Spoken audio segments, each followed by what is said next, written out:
Hey guys, Daniel here with Value Investing with Daniel. Thank you for tuning into this video. In this video, we're going to be discussing this quote by Benjamin Graham. The function of the margin of safety is, in essence, that of rendering unnecessary an accurate estimate of the future. Let's discuss this quote and what it means. What does Benjamin Graham mean here? What he means is that if you have a substantial margin of safety, 50% or greater, what you can capitalize on is the tension between the price that you pay and the intrinsic value of the business conservatively estimated. Let's use paint here to show what we mean, okay? So let's say we have the price that we pay, okay? And we have the fair value of the business as it is, okay? Fair value of the business as it is, okay? This means that, this is what the business is worth given the history of the business and the seeming conservatively estimated trajectory of the business, okay? So what we're assuming here is that provided that there's no substantial changes to the business, this is roughly what it's worth, okay? The fair value of the business as it is, okay?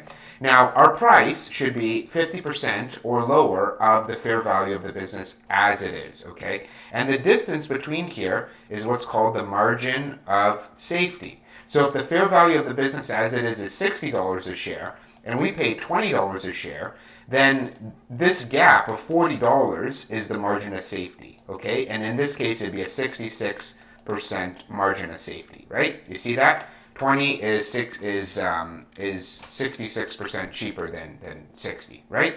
So what we're doing in this case, basically, is we're saying the price of the business is what we pay, but the fair value of the business as it is what the business is worth.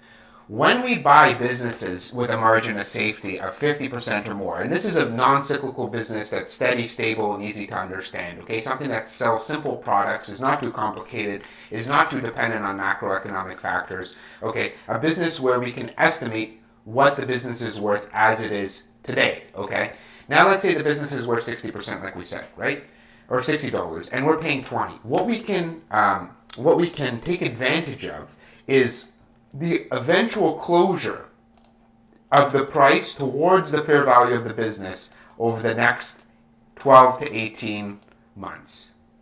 Okay, sometimes as little as 6 months. Okay, but usually 12 to 18.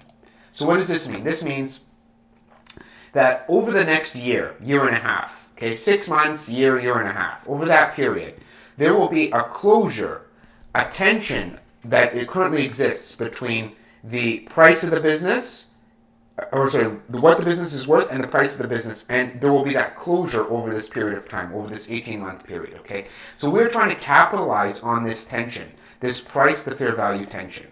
So our margin of safety is actually also the closure distance between the price and the fair value.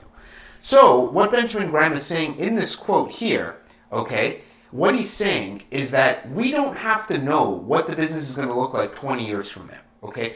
All we have to assume is that nothing will change too much over the next year. So what this quote is saying that, okay, this business is doing X dollars now. We can assume that in a year's time, nothing dramatic will change about the business. Nothing dramatic will happen. It'll be roughly worth the same amount, if not a little bit more, okay?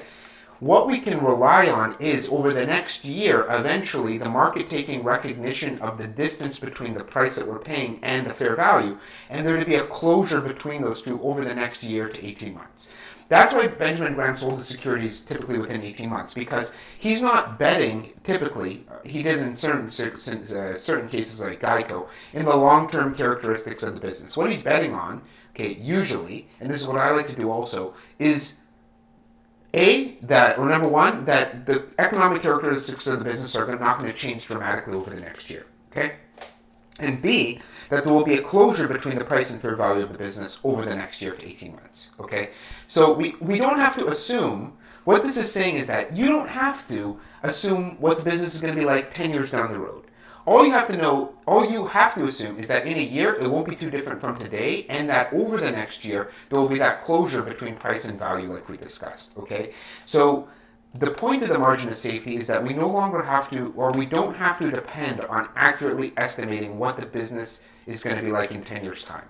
We only have to estimate that in a year, it won't be too different, okay? For some businesses, that is hard to do. If it's a cyclical business, energy, pharmaceuticals, blah, blah, blah, we have no idea what it's going to look like in 6 months' time, never mind a year, okay? But if it's a steady, stable business, a grocery store, something like, something stable, right? We don't have to predict 10 years into the future. We just have to say, okay, if the business stays the same as it is, maybe grows slowly, roughly, or relative to the growth rate, what is the business worth? Can we buy it for a substantial margin of safety to that price? And then can we rely on the closure between the price and fair value of the business? So in summary, basically, the quote is saying that if there's a substantial enough gap between price and value, the closure between those two, the movement of the price towards the fair value of the business will give you satisfactory return within the next year, where you can then sell the security and move on to something else. Okay, so that is basically what this quote is saying. I hope you found this video informative.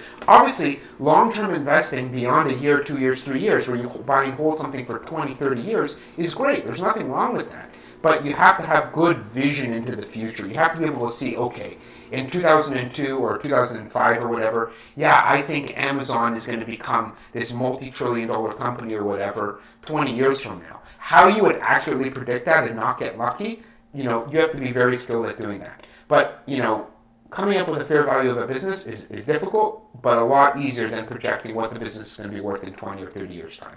So just keep that in mind. I hope the video was informative. Please like and subscribe. Thanks.